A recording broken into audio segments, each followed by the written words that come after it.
Three-point shots, they block shots, they get out and run, and they play well. It's like night and day from their experiences on the road during the season as well as during this playoff. Mo Evans with the shot there. A.C. Law IV has checked in.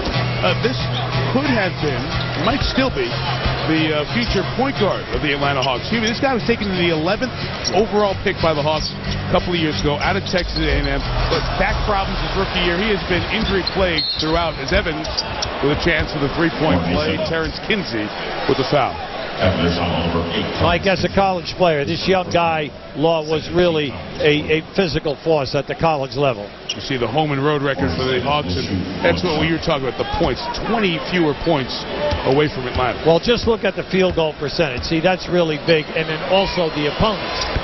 Major thing for these people now is something miraculous must happen to them for a health situation for the game on Saturday night. You're making the point about Law, a guy who a lot of people thought a lot of coming out of A&M.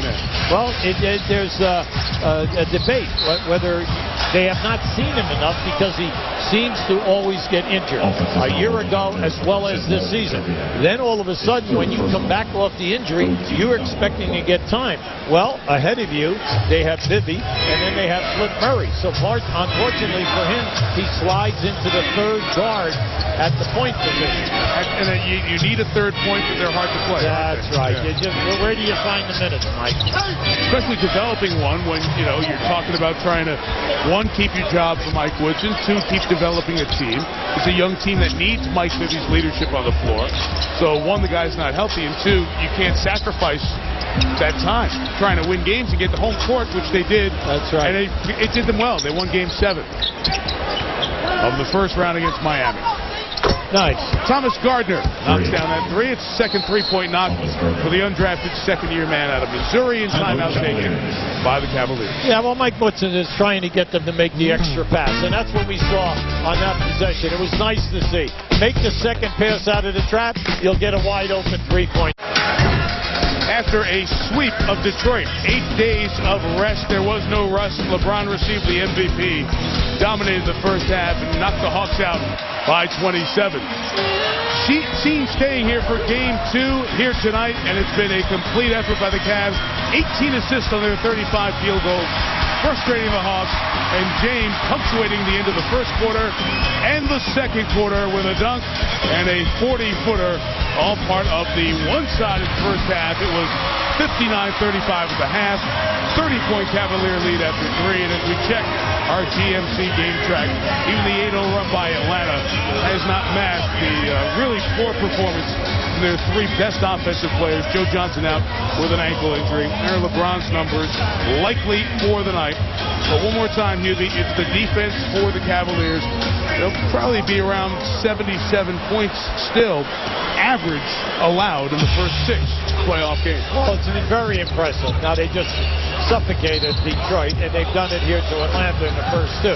Now, at least Atlanta, has a major excuse because of the lack of ability of Horford and Williams to make a 36 to 40 minute, contribution here. But right now, Mike Brown, he knows himself. He wants this group out here right now. Come on, they've already outscored us 13 to 6. Yeah, they've cut the lead down. Please do not go to sleep here now and allow these guys to force me to put our other people back into the game here. You say we still have 5 minutes and 30 seconds to go. Thomas Gardner's 3-3. This reminds me of Game 2, not as much. Game 2 of the first round series against Detroit was a huge lead. Yes. And Mike had to put his starters back at the last minute. He really didn't want to, as Gibson was fouled. Well, you hate to do it. They're sitting there. They've cooled off. No one's loose. And then you have to put them back in the game and hope that they can come in here now and overcome this 11-0. Right now, it's 11-0 spanned by the Atlanta Hawks. So Daniel Gibson, in his 3rd year out of Texas, will come to the line. NBA playoffs continue. ESPN and ABC. Saturday, it'll be Game 3 of Denver and Dallas at 5 Eastern on ESPN. And then we'll be in Atlanta in primetime on ABC for Game 3 of the Cavaliers and the Hawks. Give me your thoughts. We were there for Game 1. It was almost a similar script in Game 2. close game with Denver ahead, and that fourth quarter, a knockout punch to the Mavericks. Yeah, give Denver a lot of credit. They've given you 48 minutes in 2 games, games 1 and 2. Unfortunately for Dallas, they play well for 3 quarters, and then for whatever reason, they lose their focus, and all of a sudden, Denver gets out to a 15, 18-point lead. Now, I like what you're seeing if you're a Denver fan. You're getting 9 guys contributing, and they're doing an excellent job at both ends of the floor. Joe Smith shaken up as he took a shot in the midsection on that Thomas Gardner drive. Pavlovic, feet set, missed the 3. Zerbiak goes 3 offensive fouls here tonight. Able to get the hoop. Mike, you get back to that Dallas situation. What we know right now in Game 3, is Josh Howard going to be available for you? Only gave you 6 minutes in Game 2. How about Dampier's ankle? Are these 2 guys going to be healthy? Because you're going to need it. But we know that Dallas is one of the better home teams that we have in the league. Thomas Gardner missed the 3. Joe Smith gets the rebound here at the 4:21 mark. 24-point edge for the Cavaliers. They've led by as many as 36 here in Game 2. It has never been in question.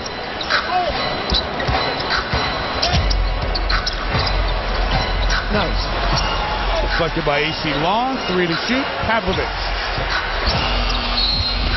Solomon Jones battling Joe Smith, and Joe will pick up the foul. Heather's continuing to watch the injury situation. Heather? Indeed, more information on the Hawks. Joe Johnson, I was able to confirm with their team doctor, Michael Bernard, that the x-rays are negative, so good news for Joe Johnson. He will return to Atlanta on crutches for precautionary reasons, and is considered doubtful for Saturday's game. Boy. All right, Heather, thank you. That's terrible news for the Hawks. Joe Johnson, one of the underappreciated elite players in the league, 13th in the league in scoring. The foul was called on the drive by AC Law. 17th in assists at 6 per, and the news just keeps getting worse for Mike Woodson. Rasmus good fouls on the Cavaliers. Number 1, Daniel Gibson. His second personal, 4th team foul. AC Law with Gibson picked up the foul. And Law completes the 3-point play. Back to 21. Mike, getting back to Joe Johnson, Yeah. you know, he's had 4 years in a row now that he has scored over 20 points. He's been the force for them, the guy to go to. And it's just a shame that he has to go down here now with a bad ankle injury. Chris Gibson rimmed out the 3, and Atlanta with a chance to get it under 20 here at the 3:20 mark. I like the energy. The second group for Atlanta is coming here now. Yeah, they're running. They're trying to trap, do all the rotations that the coaching staff, they're asking for them. And it's nice to watch because they are definitely doing a terrific job against Cleveland's second unit. Yeah, Phil Hunter, nice block there at the rim. And Gardner on the other end, a chance for a 3-point play. And you're right, Hubie, the likelihood of any of these guys, except for maybe Solomon Jones, seeing significant time when it matters, very limited. But credit to them, 11 points they've put up here now. Yeah, I like it because it's all coming off of defensive play. Well, one team undefeated in the NBA playoffs. It's Mike Brown, the coach of the year. With the MVP of the NBA, LeBron James. Kind of licking his chops with the Hawks. Will put up not a lot of resistance when the game has mattered. James, 27, 5 assists, 3 rebounds. A frustrated and banged up Atlanta team going to leave Cleveland 0-2. Trying to create new memories. Do you know where you were 20 years ago today? I know where Hubie was. He was sitting courtside with Dick Stockton calling Jordan over Elo to end that first-round series, and Doug Collins and the Bulls win it in 5. You remember the play? It was such a heartbreaker, mainly because Cleveland had just taken the ball out of bounds at the other end, and they threw the ball in. Elo threw it in and ran a backdoor. They gave it to him. He laid it up. Chicago calls timeout. The building is going crazy. They thought they had the game over, and then you see the shot by Jordan. Craig Eagle right up over the top at 6'6", really pressured Michael, and Michael made something out of nothing on the elevation. It was one of the all-time great shots. It was unbelievable. 18-point game now, and Joe Smith called before the foul, you see the people I mentioned, you and Dick Stockton were doing the game. Dick did earlier game in this series. Marty Aronoff, our stat guy, works with Dick as well. He was in the building in Richfield, the old building. Mark Price was there, of course, for the Cavs. Mark Price is now the shooting coach. One of the assistants for the Atlanta Hawks, works with their shooters. So 20 years ago in a very different building. Now that was a great basketball team here. And you look at these people, Brad Daugherty at center, Mark Price, they had a handful of guys. They were 8-9 deep. They could score the basketball. They had terrific defense, good execution.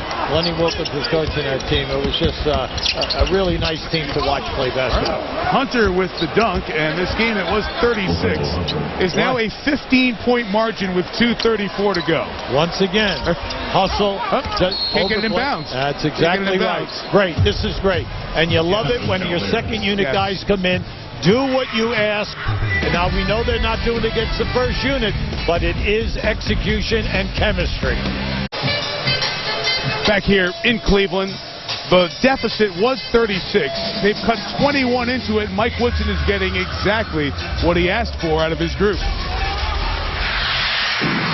You got to keep trying to play the right way because we haven't done that good this game. We got to play the right way the rest of the way out. All right, Hubie, for years I've heard finish the game right, maybe set a tone. These aren't the guys who we're going to see playing in Atlanta in all likelihood because this is the very end of the bench. Can this have any positive for the Hawks going to Atlanta? Yeah, well, for the coaching staff, there's a little sigh of relief, mainly because you've lost Joe Johnson and Horford and Williams. But you like what you're seeing because now they are executing exactly what you wanted, even though it's second unit.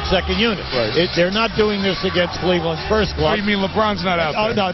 Okay. Yeah, they do have a little bit of talent on that first group. But I like what we're seeing because, once again, in this league, when you're young, you have tons of energy, you come in, you hit a couple of shots, you play with a lot of confidence, Mike. And that'll be the game Saturday on ABC at 8 Eastern Time. After Nuggets Mavericks from Dallas on ESPN before at 5 Eastern Time. So the margin is 15 here with 2:22 to go. And that's deflected out of bounds and will stay down here with the Cavaliers. I know if I'm Mike Brown, I'm really upset. I mean, my second unit guys here now have been outscored 25-10. I expected them to come in here now, run the offense. But if you notice, they do not have a ball handler out there who can penetrate and break it. That's why I'm saying Delonte West, that eye injury, let's hope that he's going to be okay. West got hurt in the second half. Holding foul as Gibson was driving to be called on the Hawks. As you can see, they're running the same type of offense that the first unit runs, but you do not have the penetration off the dribble of LeBron, Delonte West, or Mo Williams. Now all of a sudden, the shot clock gets down, and you cannot make a clear penetration to suck up the double teams to open up the rest of your players. And all of a sudden, everything is stagnant. So I know Mike Brown right now is extremely concerned about this unit. Gibson knocks him down, made the pair. We referenced the game here on April 21st, Game 2 of the first round against Detroit. Pistons were down 29, and in the fourth quarter, very similar, back end of the bench, cut it down to a 7-point lead. And if you remember at that time, they take out the second unit guys. They had to. That's correct. And they put them on the bench with 3:47 to go. Put the first unit back in, and it was back up to 12-15 in a heartbeat. That's right. You don't turn off any game, do you? Oh, well, come on, Mike. Not this time, right? No, I'm not a believer in that. Mainly because if they did it and they got it down there, they deserve to stay on the floor. Pavlovich on the drive around Solomon Jones. 4-2. Pavlovich is the key. He's 6'7". He's extremely athletic. He can make threes. He's got a good stride. The main thing is now they got to get him minutes so he gets back in shape. AC Law gets it to 17. That's the margin with 1:24 to go. By the way, Thomas Gardner, kid out of Missouri, second year in the league. Played in Belgium in 07. Played 4 games with the Bulls. He's taken 11 shots. All season he took 36. So here in a playoff game, he's gotten up a third of the shots he got all year. Smith went for the dunk and gets a foul. Well, I like what Gardner's doing, Mike. He's done a terrific job. So we'll have 2-0 in each conference and 1-1 in each conference. Cavaliers will be up 2-0, and the Orlando-Boston 1-1. What do you think the impact will be of the suspension for Game 3 with Rafer Alston? Now that's Orlando? big, mainly because Rajon Rondo can press Anthony Johnson. They proved that in Game 1 when they made that run and came back. They should go down the floor, put the pressure on Anthony, mainly because the rest of the perimeter people there cannot handle, unless they use Turkoglu to bring the ball up. This is a major loss for them. Now you say, well, you got Anthony Johnson, Tyronn Lue. Well, Rajon Rondo is an outstanding defender and can put the pressure on you at full court. That, to me, is a big key in this game. That's Game 3 tomorrow night of that series in Orlando. And what about the Lakers with the suspension of Derek Fisher for a game as AC Law misses? Well, Phil Hunter gets the rebound. Mike, you look at that, they still have Farmer and they still have Brown, so they have quality guys that they can put at the point guard position. We get a jump ball called here by Violet Palmer. You know, we see Violet Palmer officiating this game here. I mentioned at the top, it's the first female official to work a second-round NBA playoff game.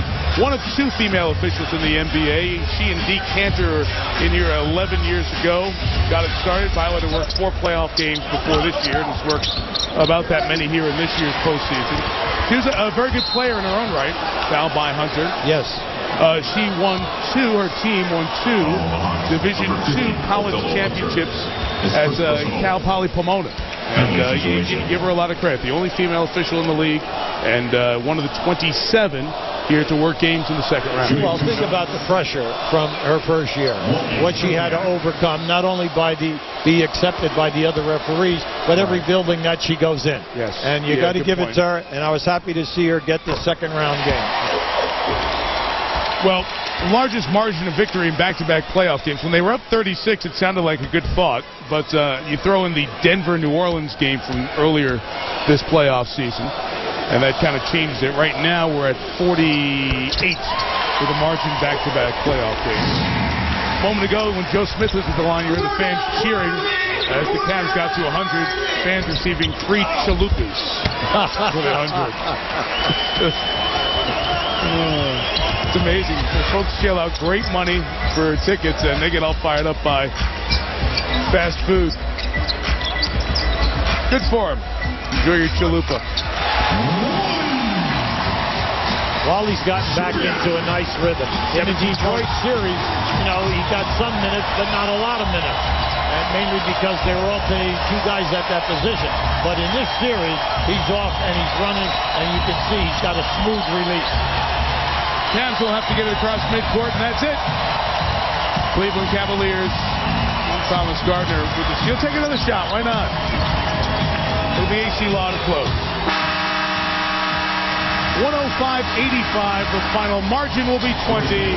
2-0 with a souvenir coming from MVP 23. And as you see, the Hawks mathematically a 6% chance of rallying in this series, but we'll be in Atlanta to see how they do, see if they're healthy enough to put up an effort on Saturday. Game 4 will be Monday, and the next game in this building could very well be Game 1 of the Eastern Conference Finals. Here's Heather Cox with the MVP, LeBron James. Mike, thanks so much. LeBron, congrats on the win. You guys started out so quick. What set the tone early? Defense. That's been us, you know, throughout the whole series, throughout the whole playoffs. When we get defensive stops, it's easy for us to execute on the offensive end. And it's a very explosive team if you allow them to get into comfort zone. So the defense, we were just in tune, and we got some great looks on the other end. Obviously a big win, but knowing your coach, he's going to find the one little negative. You guys worked so hard for a 36-point lead that was then cut when the second unit got in. How much concern is there for that? It's not much concern, but he should have. I mean, he should, you know, say something. That's what coaches do, and you know, he should stay on top of us, knowing that, you know, we got to continue to get better. You know, no matter how big of a lead we got, how well we're playing. We got to continue to play well all the way for 48 minutes. So, you know, the guys know that, and we're going to continue to get better. And you continue to protect home court now, 43-2 in this building on the season. How do you carry that momentum and that confidence to Atlanta as the series goes there? We're a confident ball club. We believe we can win on the road just like we win at home. But it's going to be a hostile environment and the highlight factor, and we know that. So we're looking forward to the challenge. Best of luck. There's your MVP, Mike. Even dropping the nickname of the building, the Highlight Factory. So LeBron's got some shoes to give away. And we are away to Atlanta for Game 3 on Saturday. Oh, giving the shoes to Brian Urlacher. The autographed shoes go to the Pro Bowl linebacker. Our final score, 105-85. We're over on ESPN News for a postgame extra. SportsCenter's next year on ESPN with Hall of Famer Hubie Brown, Heather Cox, our entire crew, Mike Tirico. Doubleheader Game 3s tomorrow from Orlando and Houston. We'll see you for Game 3 of this series from Atlanta on ABC Saturday night. Good night from Cleveland, and off we go to SportsCenter. Yeah, Dick, just another friendly reminder with this Southwest Airlines game break. Still to come, Dirk Nowitzki and the Dallas Mavericks trying to even things up with the Denver Nuggets. Dirk had 28 against a variety of defenders who made life miserable for him in Game 1. Game 2 coming up here on TNT. All right, as long as those reminders are friendly, and that's what they have been throughout, thanks to you, Ernie. Under a minute and a half to go in the game. Cavaliers will take the 1-0 lead. And Gibson hitting. So Daniel Gibson. He said his hero is James Naismith. Why not? I who invented the guy. The man who invented basketball. Here's Law to a feeding, driving Mario West, who's pushed. You see Mike Brown wearing the CD pin, which all the coaches have been wearing to honor Coach Chuck Daly during the playoffs, dedicating the playoffs to him. And I know Coach is watching the game tonight. He'll be watching both doubleheaders, and he just wanted to give. Cavaliers have outscored the Hawks to this point 50-28 in the second half. Here's Gibson. Three-point doesn't go, and a 4-on-1 for Atlanta. And West running right into Gibson. Controlled by Evans.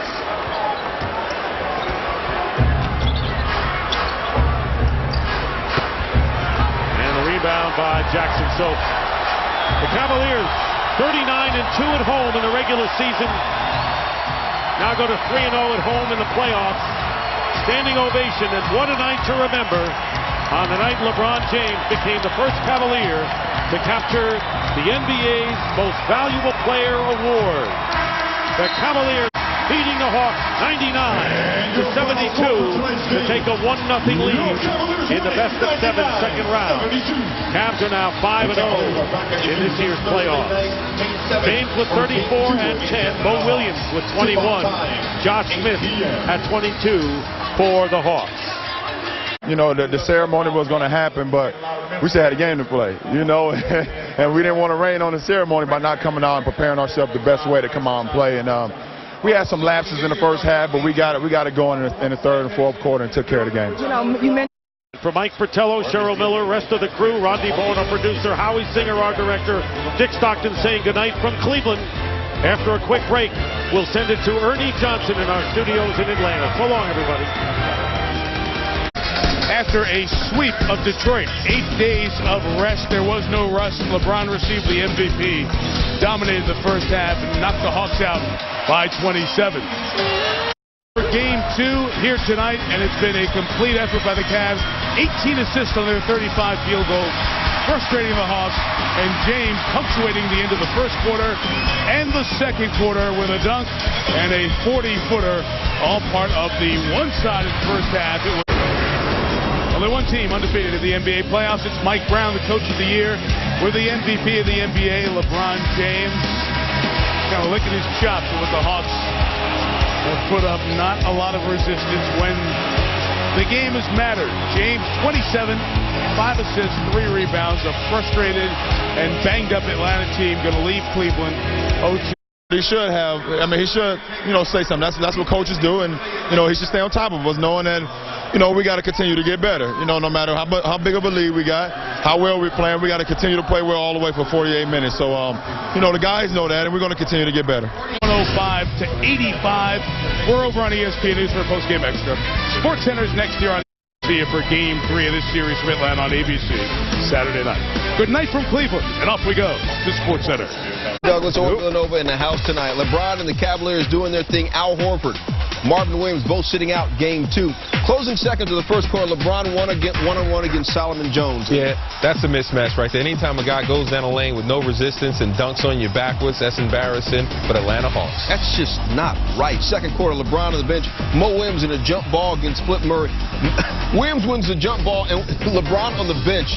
Please, still in second quarter. Cavs in a break. Delonte West to LeBron, who throws a behind-the-back pass to Wally Zerbeck. Is he the best passing 6'9" guy you've seen? Yeah, he is. I mean, you watch him play. You love the way his attitude. You love his unselfishness. When he came into the league, everybody looked at his body, but what I saw was bitching. Let's break it down using the ESPN axis for us, Jamal. Ooh. ESPN axis. Yeah, you see that ESPN axis right there. You see 5 guys in the paint for the Cleveland Cavaliers. All of them are ready to pursue the basketball, and that leads to transition. You're not stopping that man because he's an unselfish basketball player. They love to play with LeBron James. And if that pass wasn't good enough for you, this is just redunculous, or as the kids call it, redunk. How do you make that pass? Well, LeBron James has that vision that we talked about earlier, and people thought when he came in the league they saw more of Michael Jordan. He wears number 23, but I saw number 32, and that was Magic Johnson. Closing seconds of the first half, LeBron, boy, gets his vitamins. Yes, he does, and when you hit a 40-footer like that to end the half, that's something special. I remember in the Garden, he did that too when he had, 60, 70, something like that? He had 18 in the first half of this game. That's near half court, and it's not like one of those heaves where you just throw it. That's just a jump shot from 40 feet. Yeah, not many of us can do that. I think I can do it. Can you do that, Stu? Yeah, right. And then I woke up from my dream. Third quarter, LeBron drives down the lane. Bunnies with a Badooka dunk, and after the dunk, he gets a little bit of a little shimmy there. But that's some Mark Jackson stuff. Yeah, but you see the theme there. No defense. He's just penetrating the lane. This is a pretty alley-oop right there because he had Varejao coming down the middle. LeBron on the left-hand side. Do it for the alley-oop. 27 points, 5 assists, 4 steals. Now I don't think he played in the fourth quarter. End of the third, things getting worse for Atlanta. I told you about Horford and Marvin Williams. How about Joe Johnson, their best player?